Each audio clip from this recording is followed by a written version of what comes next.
હવે આ અંદરના માણસ લેવો કે બહારના માણસ લેવો? હવે આને હું લઈશ તો સામે વાળો ઓલો ખારો થાય. કરવું હું? તો આવી પ્રોબ્લેમ તમને ન થાય ને એટલા માટે આપણે શીખવાનું છે જોઇન્સ ઇન એસક્યુએલ. સો આ છે એપિસોડ નંબર 9 આરડીબીએમએસ સિરીઝનો, જેમાં આપણે જોવાના છીએ જોઇન્સ એટલે કે જોઇન્સ શું છે આરડીબીએમએસની અંદર અને તે કયા કયા ટાઈપના છે અને કઈ રીતે વર્ક કરે છે. સો વિધાઉટ વેસ્ટિંગ ટાઈમ સ્ટાર્ટ કરીએ આપણે. સો જોઇન્ટ્સ એ એસક્યુએલમાં બે અથવા વધુ ટેબલ્સને કોમન કોલમના આધાર ઉપર કમ્બાઈન કરવા માટે ઉપયોગી થાય છે. હવે જોઇન્ટ્સ એટલે નામ ઉપરથી તમને થોડોક આઈડિયો આવતો હશે કે જ્યારે બેથી વધારે ટેબલ હોય ને એને તમે ભેગા કરો.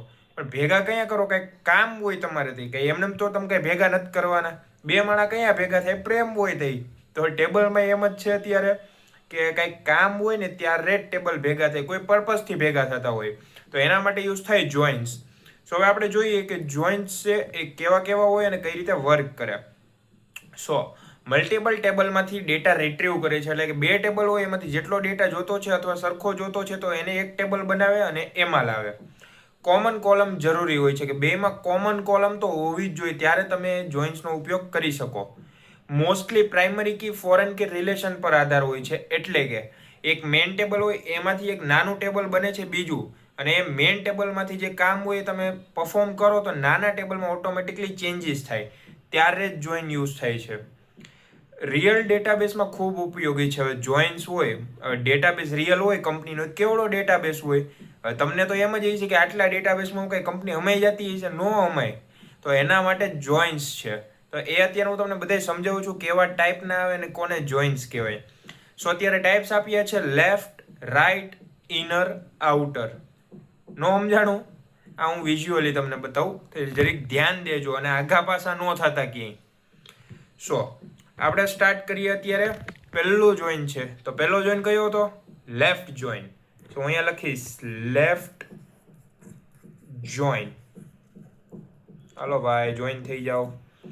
સો હવે હું તમને ટેબલ ડાયરેક્ટ નહીં સમજાવું, હું અલગ રીતે તમને હું ટેબલ સમજાવું. હવે જોજો, આ છે ટેબલ 1. પહેલું ટેબલ થયું. આ ગોળ દોર્યું નથી એટલું બધું હરખું, પણ હકાવી લેજો. આ પહેલું ટેબલ છે અને આ મેં દોર્યું બીજું ટેબલ. હવે તમને એમ થાય એક ઉપર એક કેમ દોર્યું? તો જોઇન્ટ્સ કઈ રીતે વર્ક કરે ને એ હું તમને સમજાવીશ હવે. સો જોઇન્ટ્સ એટલે કે બે ટેબલને ભેગા કરવા અને કંઈક કામ પરફોર્મ કરવું. સો અહીંયા બે ટેબલ મેં ભેગા કરી દીધા. હવે નામ ઉપરથી તમે થોડોક અંદાજો લગાવો શું કરી શકાય આમાં. નામ છે લેફ્ટ જોઈન. સો લેફ્ટ ટેબલ ઉપર વર્ક કરશે, પણ કઈ રીતે? સો એમાં હું તમને જરીક એમ કહું કે લેફ્ટ ટેબલ, પહેલા તો લેફ્ટ ટેબલને સિલેક્ટ કરો. આ લેફ્ટ, આ થઈ ગયું લેફ્ટ ટેબલ. સો લેફ્ટ જોઈન કીધું છે તો જોઈન કરવાના છે, પણ કોની સાથે? તો બીજા ટેબલ સાથે. પણ અહીંયા શું કીધું છે? Left join. તો લેફ્ટ સાઈડ જ કરી શકશો, રાઈટ સાઈડ નહીં. સો તમારે જોઈનિંગ કરવું છે અને ટેબલને ભેગા નથી કરવા, કઈ રીતે કરશો? સો આ બે ટેબલ અહીંયા ભેગા થયા એવું લાગે છે તમને? આ જુઓ, આ ભાગ છે અહીંયા ભેગા થયા. સો આ આખો લેફ્ટ ટેબલ હતું, તમે આ તો લઈ લીધું આખું. હવે વૈધું શું? એને જોઈન્ટ કરવા માટે. સો એને જોઈન્ટ કરવા માટે વચ્ચો આ વચ્ચેનો ભાગ. સો આને લઈ લ્યો ભેગો, એટલે કે આ લેફ્ટ ટેબલ આખું અને એની એરા અડધો ભાગ આવી ગયો.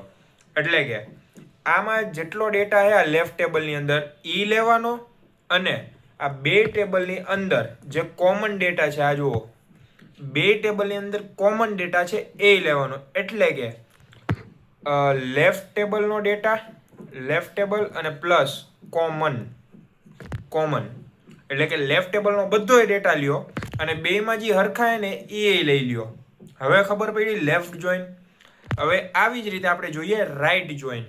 સો રાઈટ જોઈનમાં હું લખી દઉં છું અહીંયા right join. Right join. Handwriting ઉપર ન જતા, પહેલા ધોરણમાં હું આવું લખતો. સો રાઈટ જોઈન આપણે બનાવીએ તો પહેલા બે ટેબલ બનાવવા પડશે જોઈન માટે. સો અહીંયા કરી દો આ પહેલું ટેબલ, આ બીજું ટેબલ. હવે એઝ લાઈક કે તમને પહેલું ટેબલ જોઈન પછી યાદ તો આવી જ ગયું છે. હવે શું કરશું આપણે? અઝમ્પશન કરો તો તમારી રીતે હું કરવાના આવીશું આપણે. સો આપણે અહીંયા રાઈટ જોઈન કીધું છે તો પહેલા રાઈટ ટેબલને આપણે આખો પૂરી દઈએ, એટલે બ્લેન્ક કરી દઈએ. જુઓ, આખો રાઈટ ટેબલ મેં લઈ લીધું. લેફ્ટ ટેબલ તો ન લેવાય કેમ કે આમાં રાઈટ જોઈન લખ્યું છે, તો આપણે લેફ્ટ ટેબલ નથી લેતા પણ રાઈટ ટેબલ તો લઈએ ને. સો રાઈટ ટેબલ લઈએ તો કઈ રીતે જોઈન થશે બે ટેબલ? તો વચ્ચેના ભાગથી. સો વચ્ચેના ભાગથી આપણે આને કરી દઈએ જોઈન. સો વચ્ચેનો ભાગ પણ આવી ગયો. તો આખો રાઈટ ટેબલ અને આ વચ્ચેનો ભાગ એટલે કે બેમાં કોમન. સો આ થઈ ગયું રાઈટ જોઈન. એટલે કે આ જે ટેબલ છે જમણી બાજુનો એનો બધો ડેટા પ્લસ બેની અંદર જે કોમન વસ્તુ હતી એટલે કે આ જો દેખાય. સો એ ડેટા તો પ્લસ કોમન કોમલ નહીં હાથીભાઈ ભાગતો આવશો માથે આવશે કોમન એટલે કે બેમાં સરખું હોય એવું. સો અહીંયા આવી ગયું રાઈટ જોઈન એટલે કે રાઈટ ટેબલનો બધો ડેટા અને બેમાં કોમન ડેટા. ખબર પડી ગઈ? હવે એ રીતે આપણે જોઈએ ઇનર જોઈન. હવે ઇનર જોઈન થોડોક આઈડિયા આવતો હોય ને તો ફટાફટ કમેન્ટ કરો.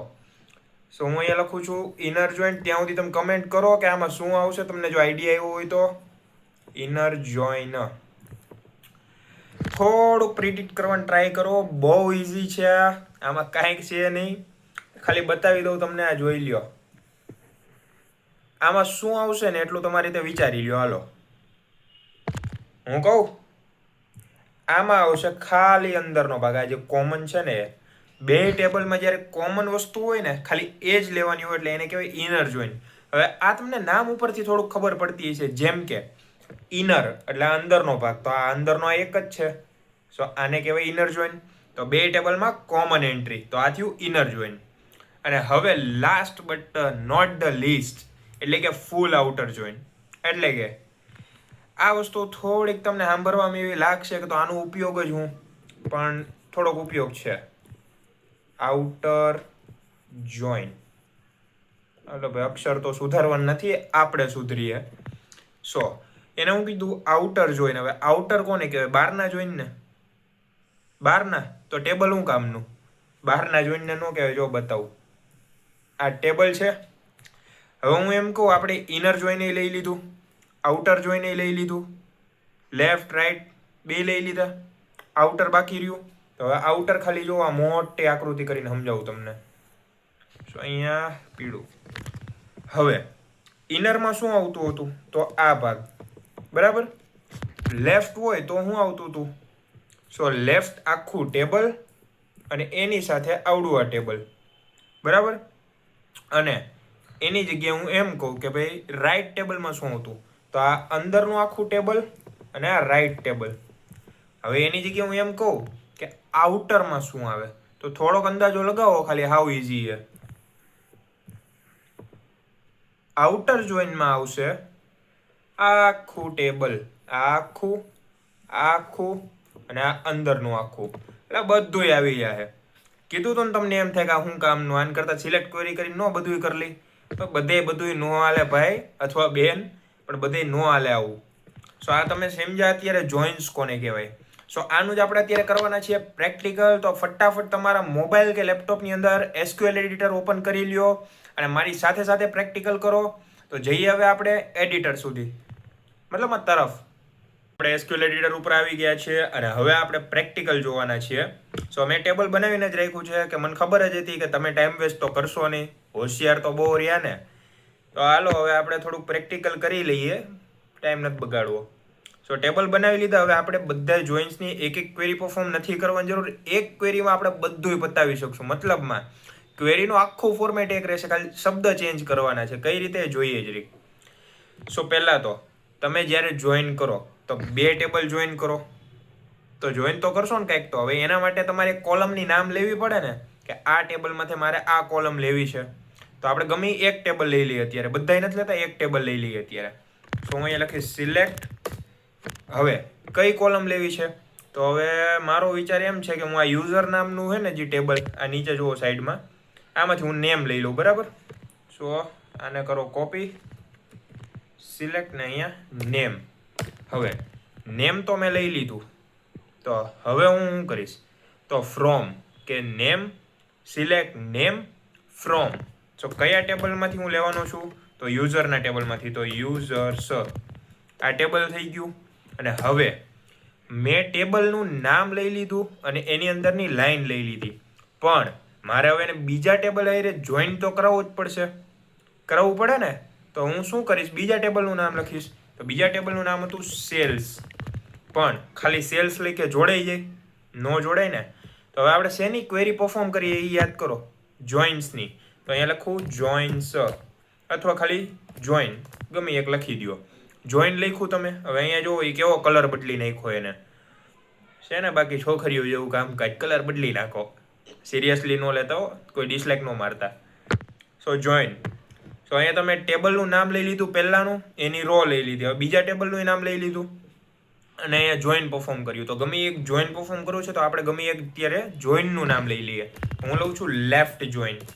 તો આ થઈ ગયું લેફ્ટ જોઈન. હવે સેલ્સમાં આપણે લેફ્ટ જોઈન માર્યું છે, પણ જોઈન કરો, બે ટેબલ ભેગા કરો તો બે પાસે જરૂરી નથી એક કોલમ જ હોય એવી. મતલબમાં કે આ જુઓ તમે, યુઝરમાંથી મેં નેમની કોલમ લીધી હતા, સેલ્સમાં ક્યાં નેમ હે? નથી ને. તો ગમે એક કોલમ લેવાનો વાંધો નહીં, પણ બેયને એક લાગે વળગે ને એવી લાઈન તમારે જોહે જ. તો અહીંયા લખો આપણે ઓન, અને બેમાં એક એવી લાઈન લ્યો જે કોમન લાગે બેમાં, અથવા નંબરવાળી હોય. આમાં કેમ છે બાયર આઈડી ને આમાં યુઝર આઈડી, તો એ રીતે આપણે લઈએ. સો ઓન, પહેલાં તો જે ટેબલમાંથી લેવું એનું નામ યુઝર અને ટપકું કરો. યુઝર થઈ ગયું, સોરી અહીંયા યુઝર્સ છે, યુઝર્સ. અને હવે અહીંયા આપણે લેવી છે આઈડી, તો યુઝર આઈડી લખ્યું છે યુઝર આઈડી. તો આમાંથી મેં આ આઈડી લઈ લીધી. ઓકે. અને હવે મારે બીજી સાઈડ લેવાનું છે બીજા ટેબલનું નામ ને એની આઈડી. તો હું અહીંયા કરીશ ઇક્વલ, કારણ કે અહીંયા મારે બેને સરખા ગણવાના છે. જેમ કે અહીંયા હું યુઝર આઈડી આપું કે બાયર આઈડી આપું, પણ મારે ગણવાના બેને સેમ જ છે, ગમે એ આપણે યુઝ કરીએ આગળ જઈને. તો મારે ત્યાં સરખા ગણવા. તો અહીંયા હું શું કરીશ, સેલ્સ, આ ટેબલનું નામ લખ્યું, ડોટ. હવે એની કઈ છે બાયર આઈડી, તો બાયર પછી આઈડી. સો આ નામ લખી દીધું આપણે. અને હવે કરીએ સેમિકોલન.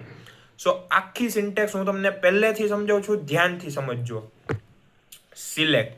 તો સિલેક્ટ શું કરવાનું હતું, બે ટેબલમાંથી જે ટેબલ આપણે લેવું છે એની ગમે એક કોલમ. સો અહીંયા કોલમ કઈ લીધી આપણે, નેમ નામની કોલમ લીધી છે, બરાબર. ત્યારબાદ કયા ટેબલમાંથી, તો યુઝર નામના ટેબલમાંથી. તો અહીંયા યુઝર લખી દીધું. ત્યારબાદ આપણે હવે જોઈન તો પરફોર્મ કરવો પડશે ને, તો લેફ્ટ જોઈન મારે પરફોર્મ કરવો હતો. તો મેં અહીંયા લખ્યું લેફ્ટ જોઈન, પણ કોની સાથે, કયા ટેબલ સાથે, તો સેલ્સમાં. કેમ કે આમાંથી તો આપણે આ કોલમ લીધી નેમ નામની, તો બીજું કયું ટેબલ વધ્યું, તો સેલ્સ નામનું ટેબલ વધ્યું. તો એની સાથે મેં જોઈન કર્યું. પણ બે ટેબલમાં સરખી કોલમ હોય એવું જરૂરી જ નથી. તો બે ટેબલમાં એક એવી વસ્તુ ગોતવાની કે જે બેમાં કોમન હોય. જેમ કે એમ્પ્લોય નંબર હોય તો અહીંયા રજિસ્ટ્રેશન નંબર હોય, અથવા અહીંયા આઈડી નંબર હોય, તો કાંઈક તો સેમ હશે જ. સો અહીંયા મને મળ્યું બાયર આઈડી ને યુઝર આઈડી. સો એ બે મેં લીધું. પણ ઓન એટલે કે જેના ઉપર તમે યુઝર નામના ટેબલમાંથી, એટલે અહીંયા જો મેં યુઝર લખ્યું એટલે ટેબલનું નામ, પછી ટપકું, એમાં મારે કઈ કોલમ લેવી, તો યુઝર. તો અહીંયા યુઝર, આ ટપકું કર્યું એટલે આની અંદરનો ભાગ આવી ગયો, એટલે યુઝર આઈડી, તો યુઝર આઈડી. સેમ વસ્તુ મેં કરી સેલ્સ હારે, કે સેલ્સ અને ટપકું અને બાયર આઈડી. ખબર પડી ગઈ. આને હું કરીશ હવે રન. કાંઈ એરર હશે તો આવશે, નકર હાલી જાય. તો હવે એક વસ્તુ તમે જુઓ, અહીંયા શું આવ્યું એ નીચે જોઈ લ્યો એકવાર. બધાના નામ જુઓ આવ્યા, કેવા આવ્યા. અને સાઈડમાં તમે જુઓ એકવાર. સો બાયર આઈડી, સેલ્સ, પ્રોડક્ટ, કેટલું બધું આવી ગયું. કઈ રીતે એવું નહીં બતાવું તમને, જુઓ. સો અહીંયા પહેલાં આપણે બે ટેબલ બનાવ્યા હતા. નીચે ક્વેરી હું લખી સિલેક્ટ નેમ ફ્રોમ યુઝર, બરાબર. સો અહીંયા આપણે એમ કીધું હતું કે મારે અહીંયા યુઝરમાંથી નેમ નામનો ભાગ લેવો છે, બરાબર. સો આ નેમ આવી ગયા. અહીંયા નીચે જુઓ તમે, આઉટપુટની એક્ઝેક્ટ નીચે મેં ખાલી નેમ જ લીધા. ક્યાંથી, તો અહીંયાથી નેમ આવી ગયા. યુઝરમાંથી લીધા, લેફ્ટ ટેબલ લીધું હતું મેં યુઝર. તો એમાં શું હતું નામ એ જોઈ લ્યો એકવાર. યુઝર આ જુઓ, આરવ શર્મા આવી ગયું અહીંયા, આરવ શર્મા. પછી પ્રિયા પટેલ, તો અહીંયા નીચે જુઓ પ્રિયા પટેલ. પછી અહીંયા અમિત મિશ્રા. અનન્યા અય્યર, તો કેમ ગઈ અનન્યા અય્યર, અહીંયા રહી. અને રોશનદાસ, તો રોશનદાસ આવી ગયું. સો હવે તમને એમ થતું હશે કે આ વળી કઈ રીતે આવ્યું, એ બતાવું તમને. જુઓ નીચે હું લખ્યું હતું આપણે, આ બાયર આઈડી અને યુઝર આઈડી બે લીધું હતું. તો બાયર આઈડીમાં 101, અહીંયા 101 છે, પછી અહીંયા 101 છે. કેટલા છે, બે વાર 101 હતા, બરાબર. સો અહીંયા શું થયું છે, કોલમ મલ્ટીપ્લાય થઈ ગઈ છે કારણ કે આપણે અત્યારે એસક્યુએલ લાઇટ વાપરી છે, નકર અહીંયા જો 2 જ વાર નામ આવવા જોઈએ. પછી ઉપર જો પ્રિયા પટેલ છે 102 નંબરની આઈડી તો 102, પણ અહીંયા મલ્ટીપ્લાય થઈ ગયા તો 2 વાર નામ આવી ગયા. પછી અહીંયા શું લખ્યું છે, અમિત મિશ્રા 103 નંબર, સો 103 એ એક જ વાર છે, પણ અહીંયા મલ્ટીપ્લાય થઈ ગયું છે તો અહીંયા 2 વાર થઈ ગયું. અને અનન્યા અય્યર 104 એક ટેબલમાં હતું, બીજા ટેબલમાં નહોતું, તો શું થયું એનું? એકેય વાર નામ ન આવ્યું ને. કેમ? કારણ કે એક જ ટેબલમાં હતું, એક જ વાર નામ આવે. 2 ટેબલમાં નહોતું, નકર 2 વાર આવે. એક જ ટેબલમાં હતું. ખબર પડી ગઈ? તો આવી રીતે અહીંયા નામ આવી ગયા. હવે સેમ વસ્તુ આપણે કાંઈ નથી કરવાની, અહીંયા લેફ્ટની જગ્યાએ રાઈટ જોઈન કરી દે, RIGHT, અને અહીંયા હું કરી દઈશ રન. અહીંયા હું કીધું right and full outer join are not currently supported. ભાઈ ફૂલ ક્યાં લખ્યું એમ અહીંયા? ફૂલ એપ્રિલ ફૂલ બનાવશે આપને. Okay, select name from user. હવે આપણે અહીંયા શું કરવાનું છે ખબર? ખાલી નામ ચેન્જ કરવાનું છે. જેમ કે અહીંયા મેં લીધું યુઝર લીધું હતું, તો એની જગ્યાએ કરવાનું છે સેલ્સ. સ્પેલિંગ આચો છે ને પાછો? હા, સેલ્સ. અને એમાંથી કોઈ પણ એક વસ્તુ લઈ લે તો હું અહીંયા લઉં છું પ્રોડક્ટ કેપિટલ નહીં ભાઈ, સ્મોલ લે ને, બરાબર. અને રાઈટ જોઈન કીધું તો હવે નીચે આપણે લેશું યુઝર્સ, અને અહીંયા જે વસ્તુ લખી હતી એને આગળ પાછળ કરી નાખો, અથવા જો કે સેમ રહેવા દે, જોઈ લે શું થાય છે. Right and full joins are not currently supported. Okay, અહીંયા એવું છે કે આમાં રાઈટ જોઈન સપોર્ટ નથી કરતું, ખાલી લેફ્ટ જોઈન કરે છે. પણ આપણે અત્યારે જેમ લેફ્ટ જોઈન જોયું ને એમ જ રાઈટ જોઈન છે, ખાલી એનો અપોઝિટ થશે. અને ફૂલ આઉટર જોઈન એટલે કે આ બધી ક્વેરી ભેગી થઈ જશે, એ આમાં સપોર્ટ નથી કરતું. પણ મેં જેમ હમણાં તમને બતાવ્યું હતું કે 2 ટેબલ ભેગા થાય ને બધોય ડેટા બતાવશે. સો હવે આ તો કામ નથી કરતું, પણ આપણે ઇનર ક્વેરી જોઈ લઈએ તો, એટલે આ બધું જેમ હતું એમ કરી નાખીએ. હાલો, હવે હું અહીંયા લઉં છું ઇનર જોઈન, અને હવે રન કરીએ. જો કંઈક ભાઈ ગઈ છે તો આવી જાય, અને આવી ગયું અત્યારે. સો ઇનર જોઈનમાં હું કીધું 2માં સેમ નામ હોય ને તો લઈ લ્યો. આ જો કેટલી વાર મલ્ટીપ્લાય થયું. હવે નેમમાં તો શું હતું? અહીંયા જુઓ 2 જગ્યાએ નેમ સેમ નહીં, નેમ નથી જુઓ ને, અહીંયા નંબર જુઓ તમે એકવાર. આ નંબર હતા ને એને ગણીને હાલે છે આ વસ્તુ, બીજું કાંઈ નથી. સો અહીંયા એને નંબર તરીકે લીધું, ખાલી નામ નહીં, કેમ કે એકમાં નામ હોય એકમાં નામ ન હોય, તો એ રીતે આને નંબર ગોઠવા છે કે જેટલી વાર નંબર એટલી વાર નામ લઈ લ્યો. પણ આ એસક્યુએલ લાઇટ છે ને એના માટે અત્યારે આ મલ્ટીપ્લાય થઈ ગઈ છે. એની જે ક્વેરીઝ છે, એની જે એન્ટ્રી છે, આઉટપુટ છે, બધું મલ્ટીપ્લાય થઈ ગયું. પણ એક વસ્તુ મેં તમને ખાલી એ દેખાડી અત્યારે કે કઈ રીતે ટેબલ ભેગા થઈ જાય છે અને કઈ રીતે એન્ટ્રી આવે છે. સો આટલું બેઝિક તમારા માટે અત્યારે ઇનફ છે એક્ઝામ્સ માટે, કારણ કે અત્યારે તમને કંઈ જોબ લેવલનું નહીં પૂછે. પણ આઈ હોપ કે જોઇન્ટ્સનો જે લોજિક હતો, એનો જે કોન્સેપ્ટ હતો એ તમને ક્લિયર હશે. અને જો ના ક્લિયર થયું હોય તો મને કમેન્ટ કરો, હું તમને ડિટેલ આન્સર આપી દઈશ, કોઈ પ્રોબ્લેમ નથી. જો ન સમજાણું હોય કમેન્ટ કરો, અને જો વિડીયો પસંદ આવ્યો હોય તો વિડીયોને લાઇક કરો, ચેનલને સબસ્ક્રાઈબ કરો, અને આ વિડીયોને તમારા બધા મિત્રો સુધી શેર કરો, જેથી તેમને પણ આ વિડીયો હેલ્પફુલ બની રહે. તો મળીએ નેક્સ્ટ વિડીયોમાં.